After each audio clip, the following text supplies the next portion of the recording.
kijken. Dus even iemand van de teams van de trucks die nog moeten komen, even graag het nummer ophalen bij Junior. Zo, en dit is een serieuze verstelling van Jack Schild met zijn Scania. Zo, 39 meter 62. Waar staat hij?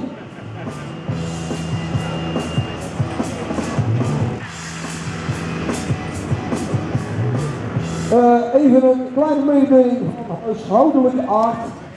Er zijn verschillende mensen die een auto gewoon op de openbare weg parkeren. Dat is redelijk vragen om moeilijkheden. Want daar zijn wij niet gesteld en daar hebben we ook geen toestemming voor.